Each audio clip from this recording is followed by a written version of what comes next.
Hi Leute, herzlich willkommen zum nächsten Kalendertürchen. Ich baue in 24 Folgen ein Winter-Weihnachts-Advents-Diorama-Schwibbogen und heute geht's um diese hier, eine Räucherkerze. Denn Räucherkerzen gehören für uns zur Weihnachtszeit genauso dazu wie ein Schwibbogen. Und wenn ihr das nicht kennt, genauso wie der Schwibbogen, kommen Räuchermännchen auch aus dem Erzgebirge und dort werden diese kleinen Räucherkerzen drin abgebrannt.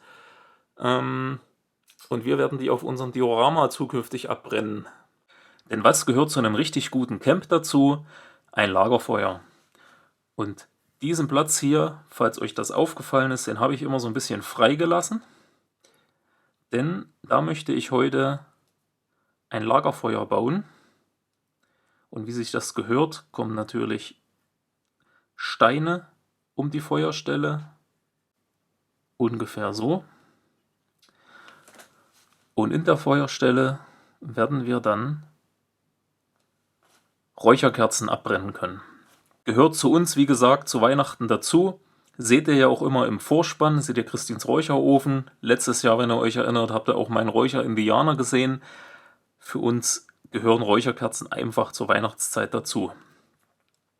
Und natürlich werden wir die Räucherkerzen nicht, so wie ich es jetzt gerade aufgebaut habe, auf dem Diorama direkt abbrennen. Das würde wahrscheinlich Feuer fangen, wäre keine gute Idee.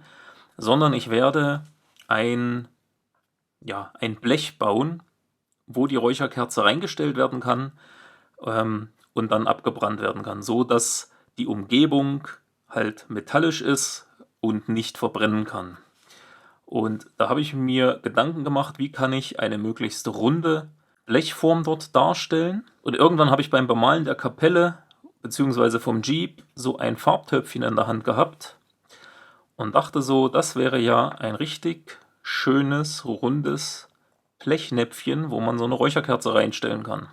Und dann habe ich mir Gedanken gemacht, wie ich die Steine da drauf bekomme und habe hier schon mal eine kleine Probeklebung gemacht. Es ist tatsächlich nicht so, dass man damit das ganze Diorama dann anheben können wird, aber es ist relativ fest. Warum die beiden Farbtöpfe? Ganz einfach, die sind eingetrocknet. Und deshalb habe ich die auch aussortiert und die lagen im Prinzip schon fast im Müll. Und dann kam mir der Gedanke, dass ich es hierfür nutzen könnte. Kleiner Funfact übrigens, die Farbe ist offensichtlich irgendwann aus dem Zeitraum Mitte der 90er und hat damals 1,98 Mark gekostet. Heute kosten die Farben um die 2 Euro. Was muss ich also hier noch machen, damit das funktioniert? Ich möchte nicht nur den Deckel nehmen, weil wenn dann der Deckel auf der Holzfläche oder auf dem Diorama aufliegt, das wird ja trotzdem heiß und deshalb möchte ich, dass der Deckel, meine Feuerstelle, in dem Topf aufliegt oder auf dem Topf aufliegt. Und der Deckel und der Topf, die sind ja so aufeinander abgestimmt, dass die fest verschließen. Das heißt, man bekommt den so nicht ab. Würde man jetzt hier halt dann an der Feuerstelle an den Steinen anfassen, um das abzuheben, würde man halt die Steine abreißen. Weil zu dem Kleber komme ich dann gleich noch. Der wird nicht so fest, dass man den halt hier wirklich abziehen könnte. Das heißt, ich werde hier den Durchmesser größer schleifen, werde hier diesen Durchmesser ein bisschen kleiner schleifen und damit fange ich jetzt an und damit ich mir das Diorama nicht einsau, nehme ich das beiseite.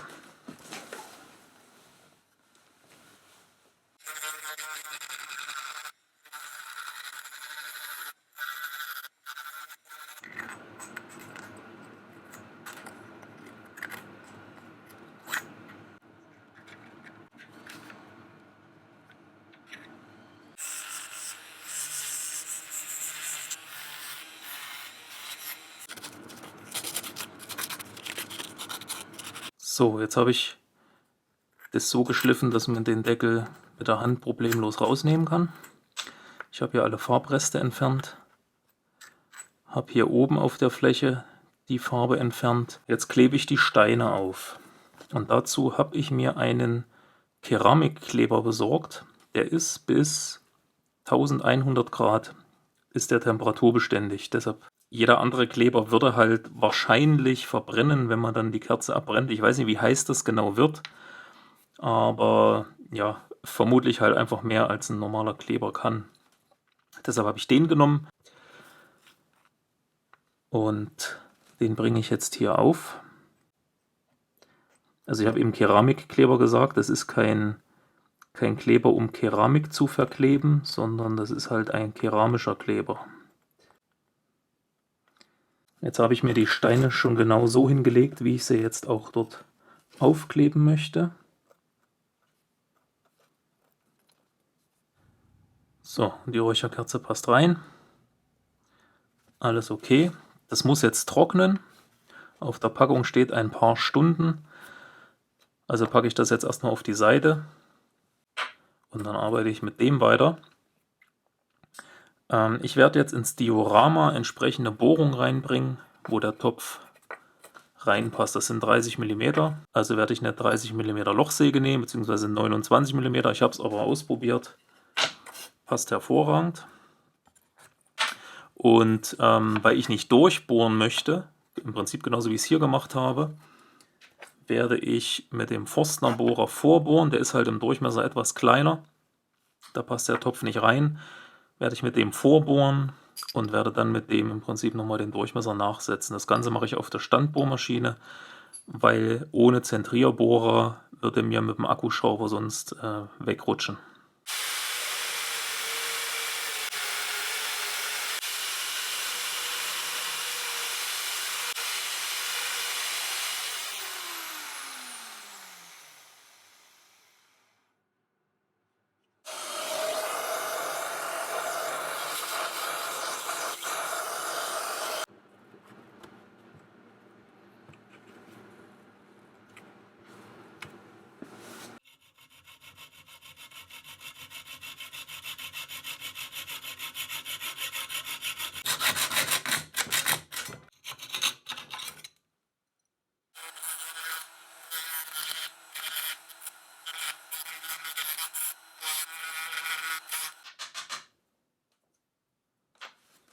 Den Topf habe ich jetzt auf die richtige Höhe geschnitten, habe die Kanten verschliffen und das gleiche habe ich mit dem Deckel von dem Topf gemacht. Der kommt jetzt hier unten rein und das Teil kommt oben drüber.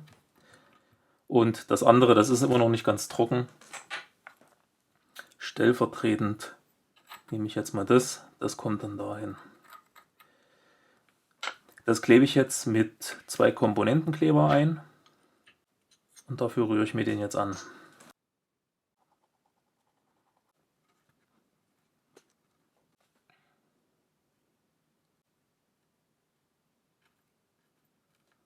So. Jetzt klebe ich das ab, dass mir nichts in das Loch reinfällt. Und jetzt nehme ich wieder die Bodenstrukturpaste, mit der ich hier diesen ganzen Boden modelliert habe, die Bodenoberfläche. Und da passe ich jetzt hier,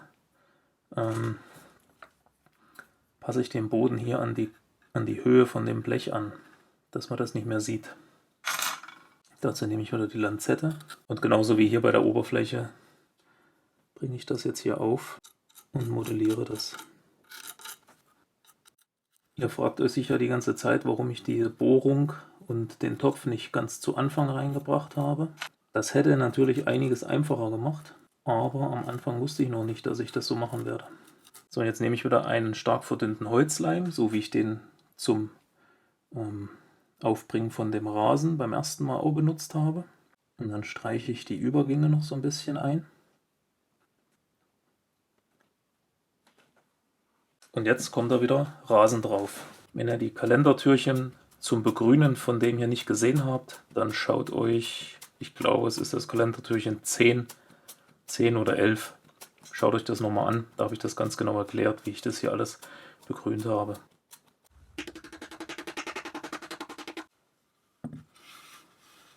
So, jetzt ist ja hier die Bodenstrukturpaste unten drunter, die ist ja noch nicht fest. Und jetzt möchte ich, dass die halt hier unter dem Rasen so ein bisschen durchkommt. Dass das so ein bisschen aussieht, als wäre das halt ein bisschen breit getreten.